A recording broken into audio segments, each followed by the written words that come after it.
If you are just tuning in, this is NBC's Sheila Mack Show here on KCAA Radio, the station that leaves no listener behind. I'm your host, Sheila Mack, and today I wanted to give a special thanks and shout out to the Business Doctor Inc., helping businesses thrive.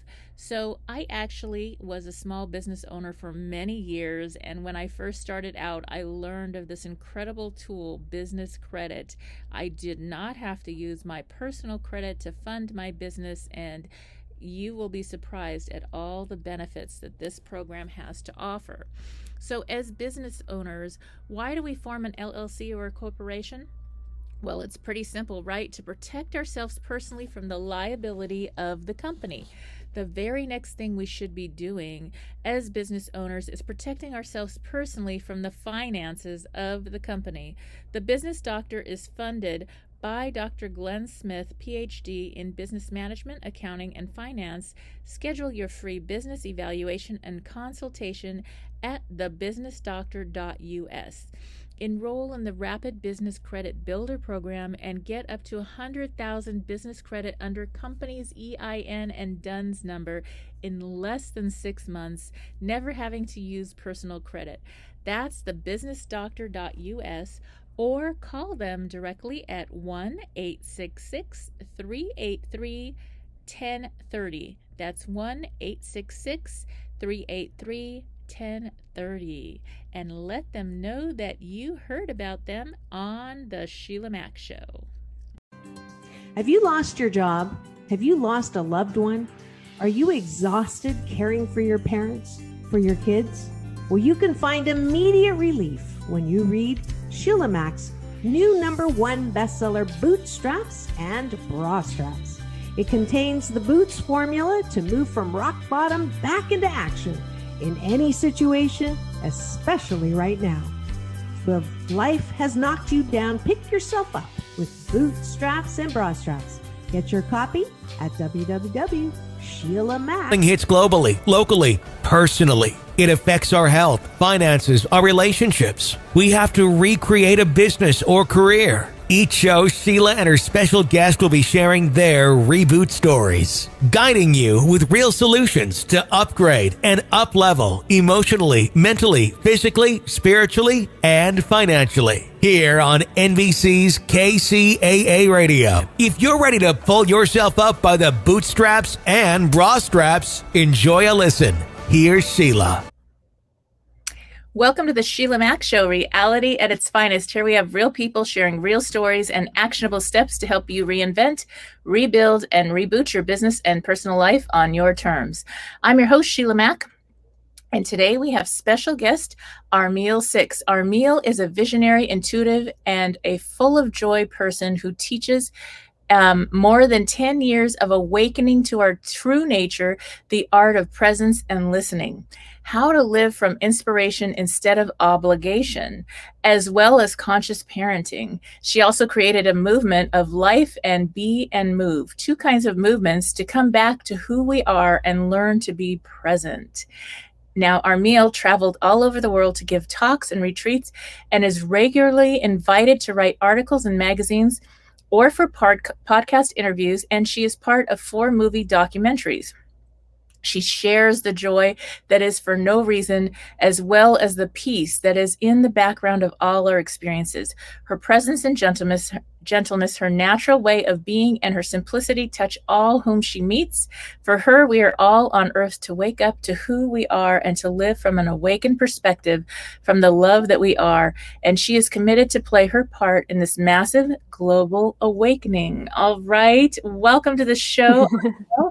Thank you so much, Sheila. Thank you. Yes, and now this show actually came about with my new best-selling book, Bootstraps and Bra Straps, the formula to go from rock bottom back into action in any situation. So I love to start out by asking guests to share about a time, maybe in your business or personal life, where you experienced a difficult situation and how you got back on track.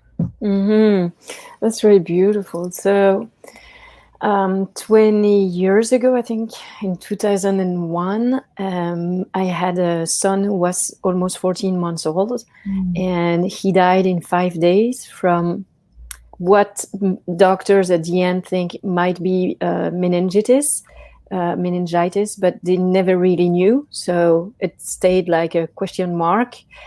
And you can imagine, and I know your story, so you can imagine how terrible that was and difficult.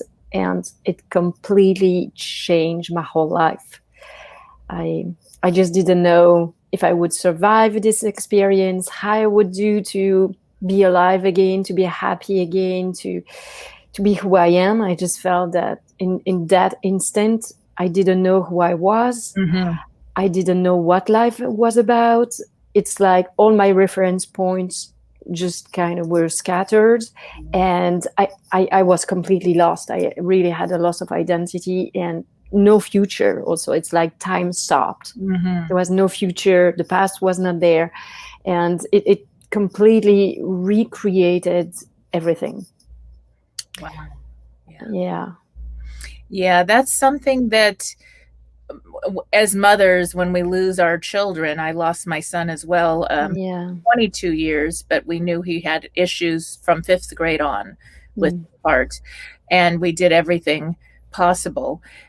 So with that, time does stop. And one thing for me as well that I learned is what really matters most.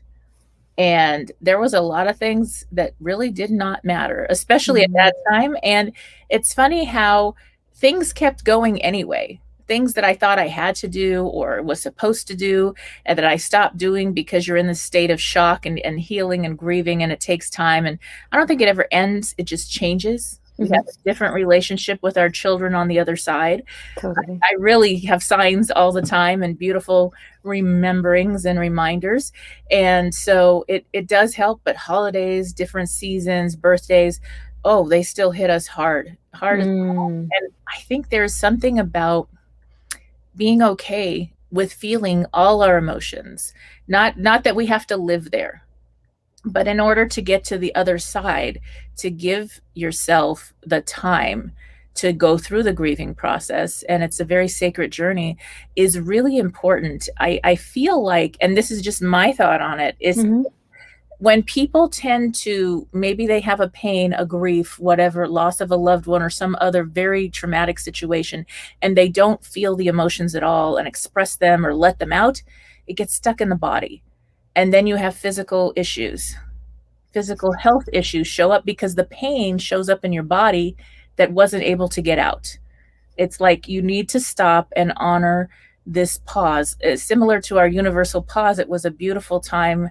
Right after we buried my son, we had the COVID, and my daughter, I only have one girl, all boys, one girl, 6 children. And my daughter said, "Oh, Mom, if ever there was a time we needed this pause, we needed the whole world to stop so we could just take time, because we're very much type A. We're very much going, and we needed more time than we even thought we needed." Yes, for sure. I think that the grief is like something taboo that we don't speak about, like death. And it's like we all gonna go there, and still it's something we don't speak about. And I do feel that without a real grieving process in so many ways, because yes, it can be as traumatic as losing a child or a husband or best friend or some animals also for some people, or it can be someone that you really loved, but it can also be your job. It can be also your money, your situation changes, and smaller things also like everyday life. The end of the day, it's like a grieving process, but we don't talk about it. And because it's not part of life, we make it as something that we need to push away so that we're sure we're going to stay safe. But actually, where we stay safe and where we encounter more of who we are and more love and more life, actually more aliveness, is when, as you say, we meet all that. We meet the emotions. We take the time to feel whatever is there and to grieve, to cry when we need to cry, to be angry if we are angry, to feel the guilt and talk about it if that's what's there also, to really just honor all feelings, all emotions that are there, and also all the changes. Because to me, these kind of experiences, they are there actually for a big change in life. They don't happen by accident in a way. I feel they really come to shake our world and to create something new. And it's often what I see when I work with people who are grieving is that the people around, the friends, the family, they want them to get back on track very fast. And actually, it's going against what's natural, because they have to fall apart. Right. They have to allow themselves the fact that a part of them has died too, actually. The person that they were relating to the one who disappeared, who died, that part doesn't exist either. So it has to be a time where we can just let this rearrangement of who we are, of life, and of everything that we believed in that is not existing anymore, to happen. And it's true that it is so important health-wise to go through that process. And I think that society would be much better if actually we were talking about grief. We would just create ritual for that, create space where we can go through our emotions and make it something like completely normal, because that is. Yes. And that's something, men listening in, this is really important, to honor your feelings as well. I think society has trained us. Women get to have more emotions. It's more acceptable. And men, you got to be the strong one and, take care of the family, whatever, and not show the emotions. And yet that for your health, for your mental and physical health, and even for success in business, to give yourself time and space to have your own moments of grieving and honoring that is going to actually be stronger for everyone in the family, and to be okay with the family seeing this, because it helps children and everybody else in the family to know it's okay to express this grief. Now, exactly. I was raised by grandparents a lot and in and out of foster care, this and that, but I remember my grandmother would take me to the cemetery, and we would go, and she would talk to the people there. Her mother, her father, all these people that have gone on in the past. And she definitely, in fact, she had one boss that she lived to be 103. She was born in 1908, if you can imagine that. So she did everything. And she had a boss before she got married, she was in the insurance industry, and she had a boss that was sexually harassing all the women at work. And back then you had no say. You couldn't, there was just nothing you could do compared to nowadays, at least. And so I remember when he passed away, she brought me to that grave and she talked to him and she told him, see, I outlived you and what you did was wrong. And I'm not going to take it with me. I'm forgiving you. But at the same time, I'm telling you my peace of mind and whatever. And she let it go. And that was her anger. She finally got to, and it was like it gave her so much peace. Yeah. To get it out. Yeah. And for some reason she had to bring me. So I'm this little, maybe I was 4 or 5 years old, and it was so like, wow, okay, what's going on here? What does it mean? And she tells the other women all about it, and I'm this little kid that heard, oh wow, is that? And then later we talked about it more. So it's some things aren't talked about. Yeah, we keep a lot of things hidden, thinking that it's protecting the others or protecting the children even, when we keep secret or we keep things hidden. But it's actually more insecure, creating more insecurity than giving peace of mind, because we are all one. Our essence is one, and we are all connected. And so we can sense when something is hidden or unsaid. We can sense it. We don't know what it is. We can't explain because nobody speaks about that. Another thing that we don't speak about, energy, or the fact that our nature is one.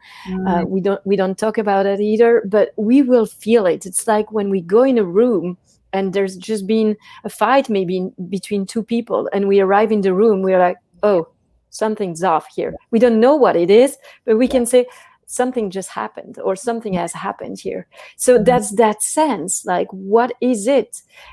We don't know, but we can feel there's something that I am not told, or there's something that I'm kept apart energetically.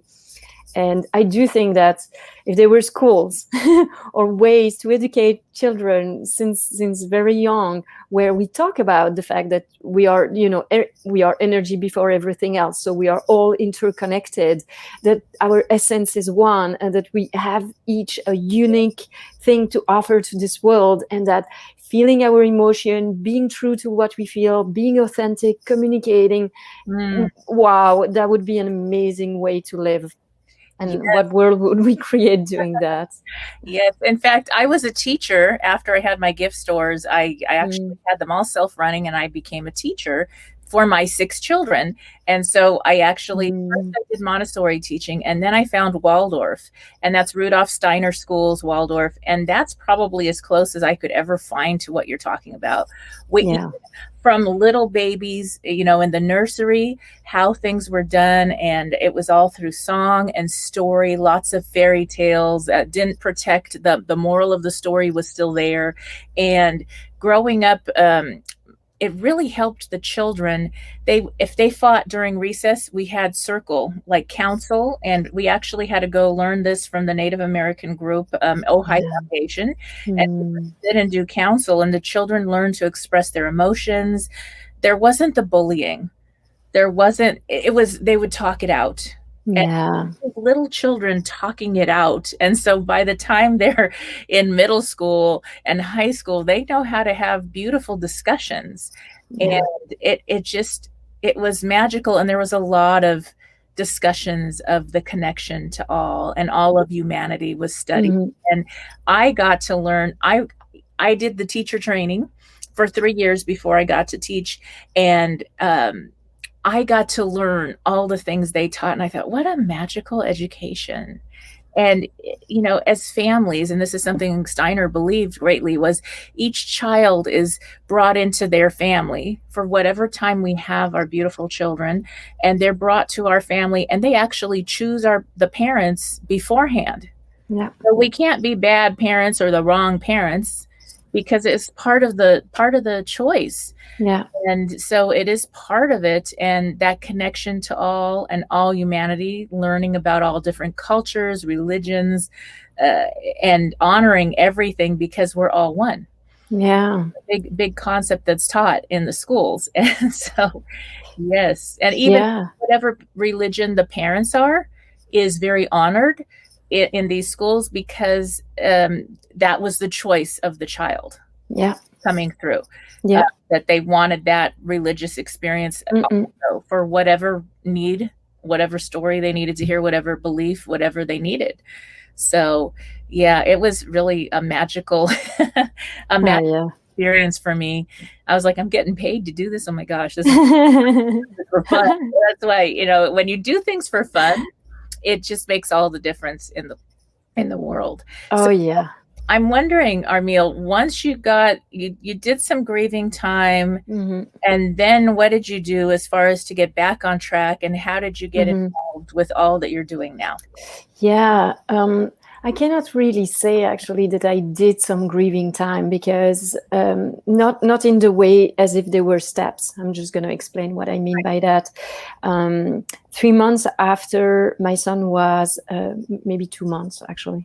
2 months after he died, I started to hear my soul calling. I started to hear a voice that usually we talk about, the still small voice, the one that speaks under all the other thought that we have, under the usual thinking, the usual voice. And for me, it was loud and clear. And I heard 3 things that completely changed my life. I heard that this life was not my own. There was another life that was waiting for me. And I had no background, so I didn't know what it meant, because I wasn't into spirituality. I wasn't necessarily even open to it. I was very rational. And so it was like, okay, I don't know what that means. I could feel something, but I didn't know what it meant. Like mentally or intellectually, there was no link for me, no connection. And then I heard that there was a woman in me who was asleep and who only wanted to emerge. And I could relate a little bit, because I felt that maybe you can relate to that too, or other women. When I was pregnant, I really felt that I became more feminine. I felt that the pregnancy, the fact of having this life growing in me and connecting with this really feminine nature actually brought this feminine in me. So I could relate a little because I had the sense it cut completely when my son died. But in the same time, I didn't really know what it meant. I could feel something again, but I didn't know what it meant. And then the third thing I heard a few weeks later was, if you stay, you're going to die. And yeah, that I could relate. And so I decided that I was to leave my partner at the time, the father of my son, and that I was to leave my job, that I was to go back to my parents and just start all over again. And that's what I did. And so now it's 20 years that I'm following this voice. That's the way I live. I just follow wherever my soul is calling me, whatever my soul is calling me to do. And I've just grown and grown and grown into who I am today because I follow that. I'm not saying that I'm perfect. I certainly had to learn and certainly had, time where I would not listen because I wanted to do things my way. But that's what I teach. When I teach about how to live an inspired life instead of a life of obligation, that's really what it is. It's like our soul is talking to us all the time. And we can truly have like a very joyful and effortless life because we are all built with I like to call it also a GPS inside of us. It's like we all have these instructions that are given over and over and over again. We just don't know it's there. And because of that, we don't listen. But once we are pointed in that direction, we can start to create actually another way of living. And living from there is completely changing life. Yeah. And so it's been for me that I changed. I started to just simply outgrow my comfort zone without knowing more and without being spiritual, without going on a path. I just started to change my job. And so before my son was, when my son was there, and before, I could not imagine living somewhere else than my hometown. It was impossible for me. I hated to travel and to go on holidays. And I was super shy when I wasn't in my usual circle. And I didn't like to talk to people I didn't know. So can you imagine the change that now I am in California and I am from Belgium? Wow. I've traveled all over the world. I've been nomad for 10 years. I'm teaching, I'm giving conferences, I wrote books, and I just do talks all the time. So there's been quite a change. Wow. And to relate to what you say, because I feel like that also, that my son came to wake me up. He came to shake my world. And I really felt like it was like, there's another life for you. This is not your life. Like there's something else. And the way I serve today makes so much sense for me. I really heard when I discovered what service was about. It was in 2009. I went to my first spiritual retreat, and we were to serve for, the whole group, and service was used to teach us how to be present in the moment. And when I started to do that, to serve something that was bigger than me, I was like, wow, I think that I was born for that. Like this is who I was born to be. This is what I was born to be doing. So it completely changed my life. And the process of grieving happened at the same time as I was stepping into something new. And so over the years, I would have less and less crying and less feeling bad. But at first, I would have these huge, stepping into something new. And so being excited about that. And I didn't have the fears I had before. So I did a new job, and I was a commercial. My mother was like, how can you do something like that? This is not possible. And I loved it. I was so good at it. So I was like myself surprised by what I was doing. But I realized that I loved meeting new people. I loved being in my car and traveling all around, discovering new places and all of it. And it's like really by following everything I was feeling, being so true to myself, that I started to completely outgrow, and also to create a new identity, a new self, and I would just go through that over and over again. So there would be time where I would completely fall apart. I was a medical representative, so a med rep. And when I would go in doctor's waiting room, I would stop crying, and then sometimes I would speak to the doctor. I would go back to my car. I would drive to the next one, and I would be totally falling apart in my car during the drive. I would cry, then I would make up again, and I would go and see the next doctor, and I would just allow everything. So for me, this path and this experience of grieving and living has been all about surrendering to whatever is there, surrendering to the joy, surrendering to the sadness, surrendering to the anger, and surrendering to a greater purpose, and to feel called into something so much greater that I'm to serve. And I feel that there is something about that made a huge difference, completely different than everything I heard before, because it's almost like God came and took me and say, this is where you are to be. This is not there. Yes. And I said yes, basically. I didn't say yes consciously to God at first, but on my spiritual path, I really said yes to that. I was like, wow. So there is a way to live like that is very practical, and I can still live daily life. I can have a life, and I was like, wow, okay, I say yes.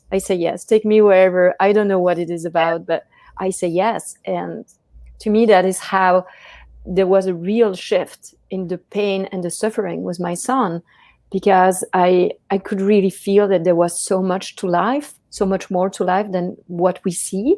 And that's a question that I regularly had after Gauthier, so my son, died. It was like, there must be something more. Right. Like, life cannot just be that. Like, there has to be something more to life than what we live normally, like everybody lives. And so I feel that I was really taken in that journey to show me, yes, there is more, and to this journey of awakening to what we are, that is so much more. Right. Yes. And now there's so many studies about scientific theory proving spirituality, the realness, the healing, the effects of spirituality, of listening, of intuition, of putting energy, a prayer, a blessing on something. And you'll see Dalai Lama comes to town, and the all the crime goes way down to almost nothing. So there is something about that connection, I think, that we all have. I've always had it really strong, like my whole life. I don't know if it was because I was alone a lot, homeless as a young kid, all these things, but always had connection, the voice, the guidance, the clinicians, dreams, all kinds of things where I remember 4 or 5 years old, my neighbor passed away in the middle of the night. His name was George Alexander, and his wife was Thelma. And I dreamt that he came and kissed me. They kissed on both cheeks. He was from Greece. He kissed me on both cheeks, and he gave me a bag of money, like the bags of the And in the morning, I ran and told my grandparents, because I was at my grandparents' home, and I said, oh, George kissed me goodbye and he left me money. A couple hours later, the wife, Thelma, comes to the door. Yes, my husband passed away in the middle of the night, and she has a bag of silver dollars. Wow. I still have the silver dollars today that he left me. I get chills, because how do a child, how do you know this? It's the energy. I didn't know. Sick, even. I mean, you don't know, what concept do we have of sick or living, dying? We don't have a concept of that as a child. And my grandparents said, oh, that's a coincidence. That just kind of happened. And things would happen all the time. And my mother was more into that because she got that too. So she'd be like, oh yeah, I had this feeling too, or there was a guidance. Don't go to the party. The kid's gonna get in trouble today, or don't. And so I would listen. It's so beautiful. And you just listen, because I learned the hard way, when I didn't listen, it would happen. And so I listened, and I had this strange premonition once, La Cañada bookstore, and my friend was working there. And I had a premonition, it's right off Angeles Crest Highway. I had a premonition that a semi-truck went through the store. So I said, oh my gosh, I have to go tell my friend, she works there. I must warn her. I had this terrible dream. Well, she said, honey, that happened a year ago. It's okay. Safe now. I said, okay, I left. Do you know, 2 hours later, another truck went through the store again. And she said, Sheila, next time I'm going to listen to you. She was safe. Nobody was injured. The store was terribly injured. And so I never question. I don't know what that is. I believe God's source. There's a guidance. Totally. And a lot of times I thought, well, that maybe it happened a year ago. I wonder why I dreamt about it now. This makes no sense. It doesn't make sense. No, guidance never makes sense. Never. It's not logical because it doesn't go through the mind. So that's why it cannot make sense. Yes, the spiritual guidance is so much bigger and better than our minds or teachings can even give us. Yeah. It's just listening and learning to go with the inner guidance, with the feelings, with yes, no, maybe I should do it this way, that way, and don't question it as much. One of the things, years and years of my life, I always provided for my family. I was always richly blessed because I listened. Many times I would help somebody in front of me that I was very guided to help, no fee, no charge, whatever it was, but I was always richly blessed. And the only time I ever had money problems, I listened to the friends. They were like, we must chase money. Well, when we chase money, it goes away. It's not there because it's being chased. So when we just allow it, that doesn't mean we're lazy. I love to do everything I do and I'm very blessed with it. But at the same time, not people feel that. Yeah. Clients, they feel, are you there for your purpose? Yeah. Or are you there to make a payment?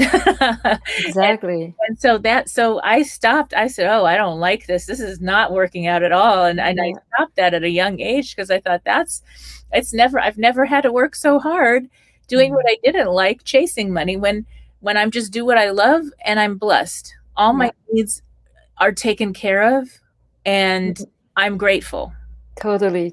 I can so relate. That's the same. And I just think that we are given everything we need each and every moment.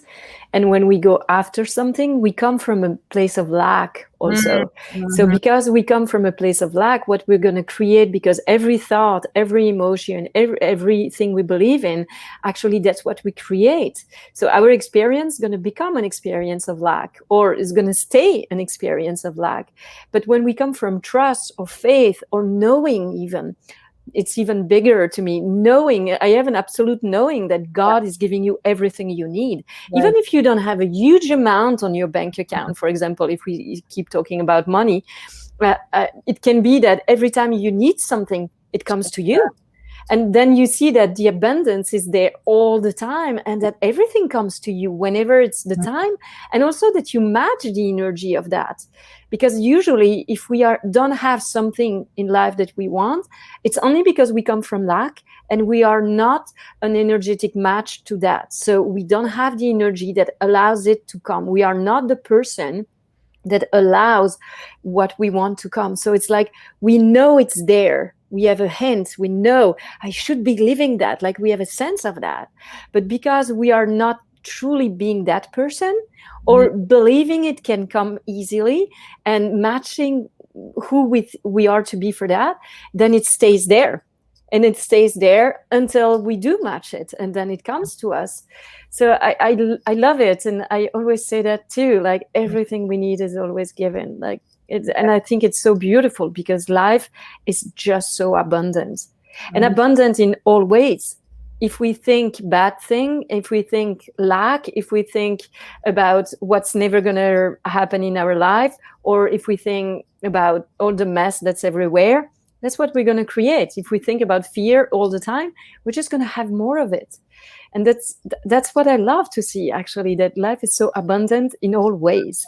So when we realize that, we can just start to shift our attention to, if I'm tired of the mess, well, look at everything that's beautiful and that you want to more of in your life. And then that's the abundance that we're going to have then.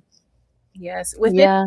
I lost my home, my car, and my cat all in the Ventura, California fires. I had just bought a home Mm. there. My daughter was moving over to go to school. I was so happy and looking forward to it. I made it beautiful, spent a lot designing it, made it so pretty, all my nice furniture and everything new. And the day I was going to sleep there was the day the big fire hit. And Wow. first of all, I was detained by many people, and I was like 10:30 at night. I'm driving home and I see these fires and I thought, oh my gosh, this is the biggest fire I've seen in my life. And I was able to pull a couple of things out. And then I told all the neighbors, please, it's bigger than you think. Get out now. Don't wait 20 minutes for evacuation. And I went to my little rental cabin on Woolsey Canyon in California, and I had rented it all out, vacation rental. So I'm in Mm. a supply closet, and I had a cot, like for yoga, and it was a little sink, a little toilet, no shower. I had to go to the gym, and I thought, I'm going to apply everything I learned. I am not going to be in this energy. And I had my little rebounder. I'm doing affirmations. The fires were burning for almost a month. Wow. Yeah. And I was already blessed with new opportunities with clients, and moved to Beverly Hills within a month, got a new car within a month, all these blessings. And I thought, oh, it's that redirection. It was the soul, like when we have a tragedy and a loss, it's the soul contract of, yes, that's nice, sweetheart, you want to go stay and rest at the beach, but I have bigger plans for you. Yeah. And so now I have my home there, and I have another home. So I have two beautiful homes and other rental properties I've changed to, and I'm very grateful. But I didn't sit. I had some time where I did have grieving, especially for the cats and my picture. Yeah. But I decided I want to be in the best energy. I made my little rental home. My little place was beautiful. So wherever you find yourself going through this time, if you're, maybe I thought, oh my gosh, I got demoted, I lost everything, but I'm not going to stay there. Mm-hmm. Be in the Yeah. energy of bounty, of beauty, of wonderful things. My vacation home, it was this little teeny tiny cabin mobile home. People had their honeymoon in this home because I had the view and the yoga deck, and I designed it beautiful. And Yeah. it was the coolest thing for them, and they kept Yeah. repeat customers. And I was like, how interesting. It wasn't about how humble the home was. It was the energy. Mm-hmm. People literally, they would deliver things, the delivery people, and they'd sit on the yoga deck, and I'd give them a drink, and we'd sit and talk, and they'd say, this energy is magical. Mm-hmm. That's very beautiful. How do they feel it? They feel it because it's the energy we put into it, and Yeah. the more beautiful energy you put into things, and gratitude. I had gratitude for everything, and I made the Boots formula. The B is being.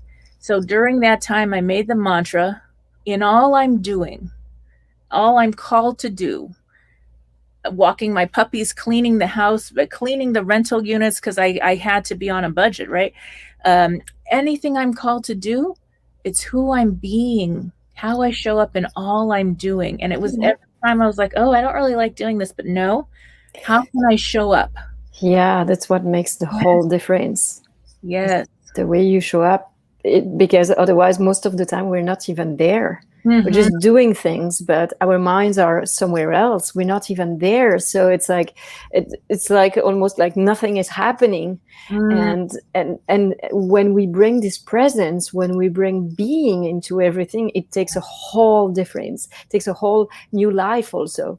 And there's so much magic and aliveness. And that's when I feel that we really got to know what life is about, and that it's much more than what we do and who we create ourselves to be or who we define ourselves to be. And also I want to touch on what you said, because I think what you said is very, very powerful. I always say that the only power we have, and the biggest power we have in this world, is choice. And what you said is, I made the decision that no matter what was going on, I would, sit through it, and I would actually choose a higher state of mind, and I would use that actually to elevate myself. I use other words, but that's the same meaning. And I feel like this is so important for the listeners also to hear that, because choice is what makes the whole difference in life. If we make a choice of, I'm victim, I cannot do anything, I'm powerless, I can't, this is not possible, that's what we're going to live, but we're going to be miserable. But if we realize I have the power, maybe I don't feel good, and I can allow myself feeling like that. And yes, I grieve the time it's required, but then knowing that, and I can change everything, and I can also make my life what it is, and I can listen to something greater, and I can create another way to be. If everything fell away, great. So we can ask life. I think we don't speak enough to life or to God.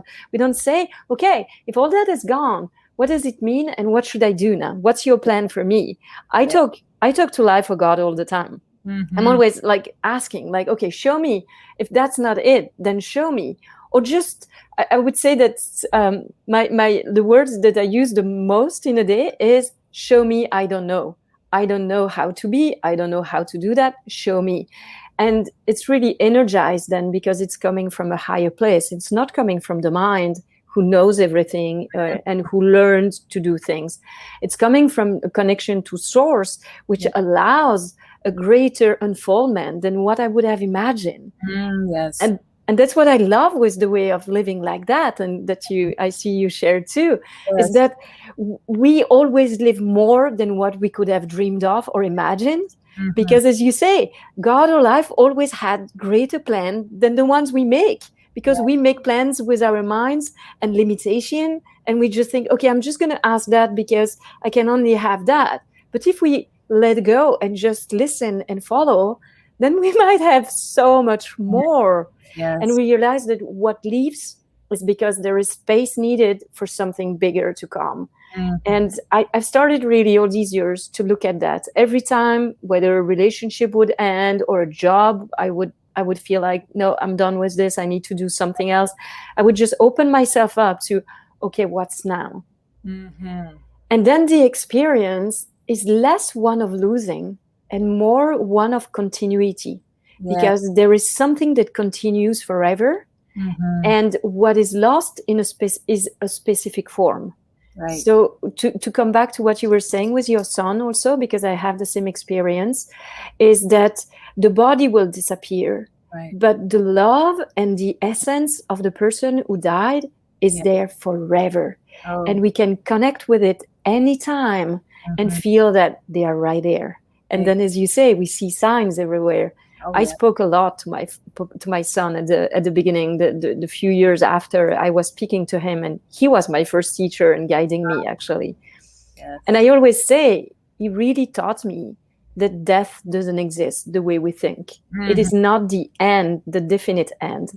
It is the beginning of a new relationship, like something that was in the form and physical, we could touch here and all that.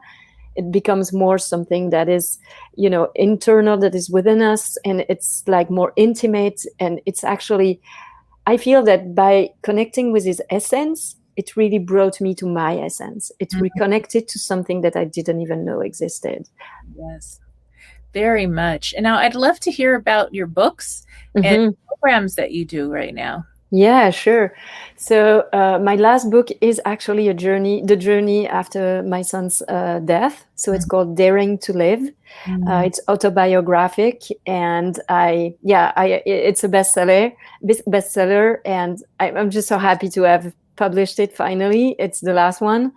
And all the others, they are in French, but they are in the process of being translated now. One is called Happiness No Matter What. So it's really the spiritual process, how to look at life differently, how to start to be aware of what we don't see, but that is there all the time. And how can we gain wisdom from that for our daily life, and learning to listen and to live another perspective, because there is a place where there is no pain.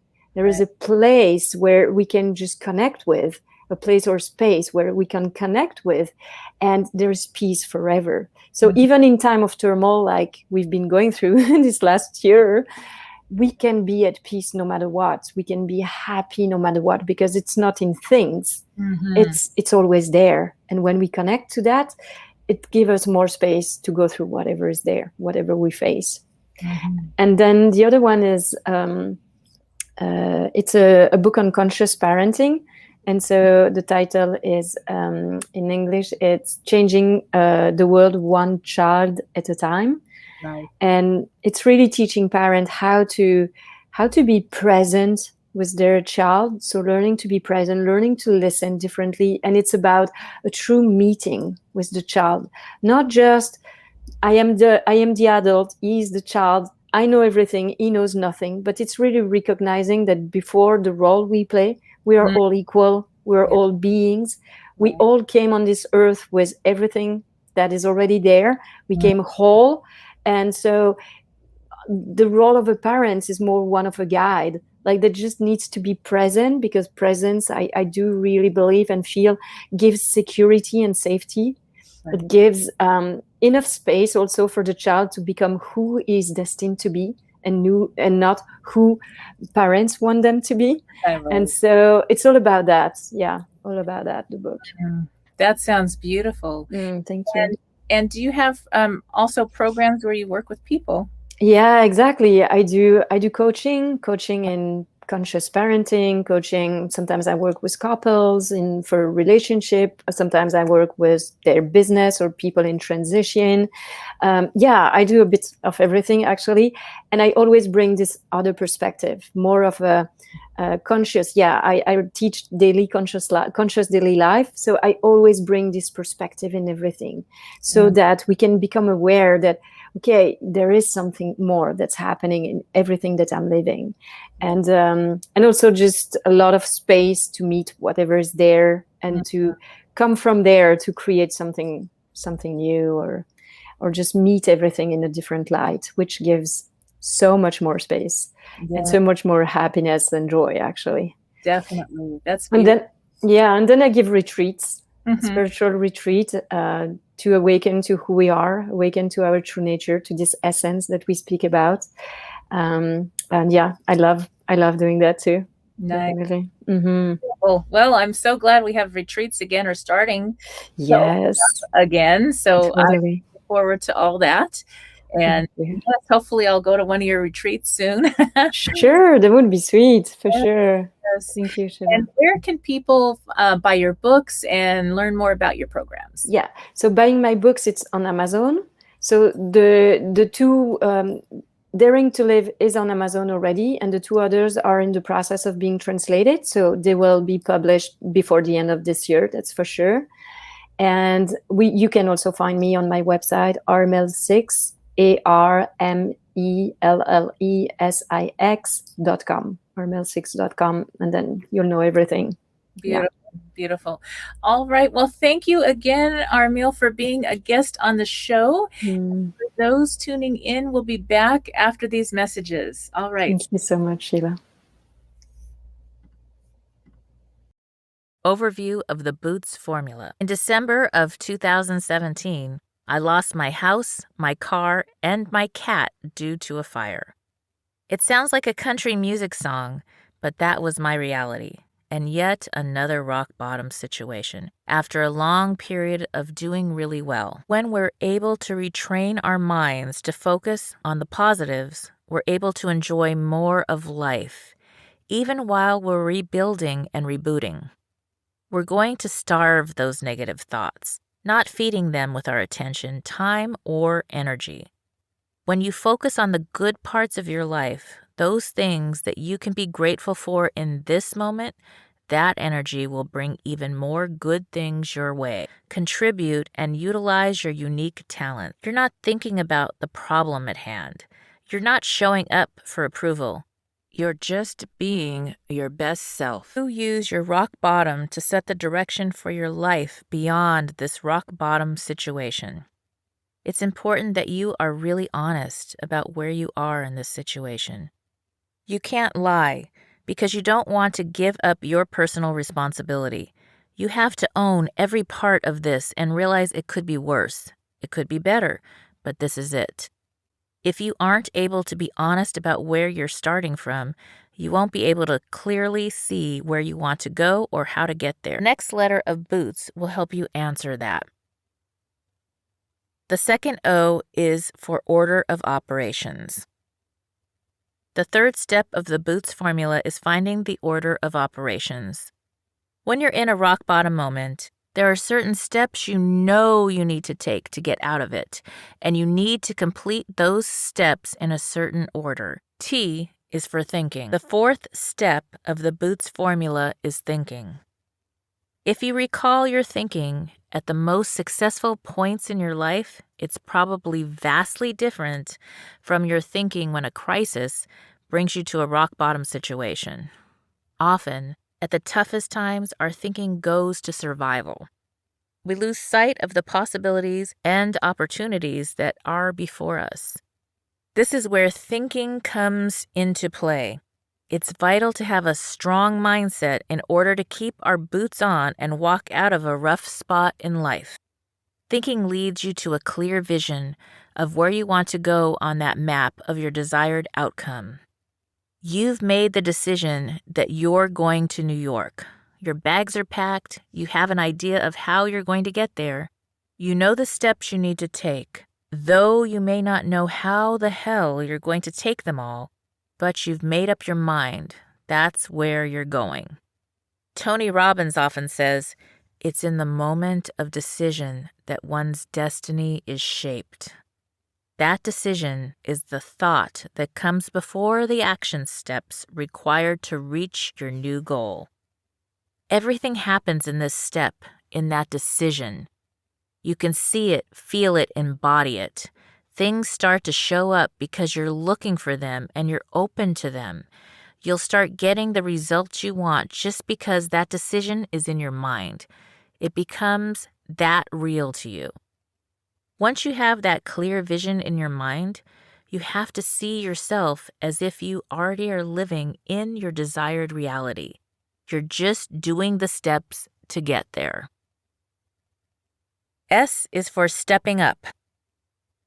The fifth and final step of the Boots formula is a literal step, stepping up. You've gone through the first 4 steps. You've decided how you're going to show up. You have a picture of where you're going. You know the steps you need to take, and you've made the decision to actually do something. It would be nice if you could just sit, think, and meditate your desired outcome into being.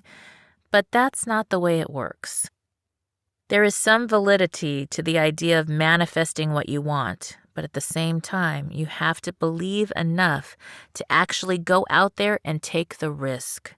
You have to overcome your fear of giving your first presentation, making your first speech, or writing your first book.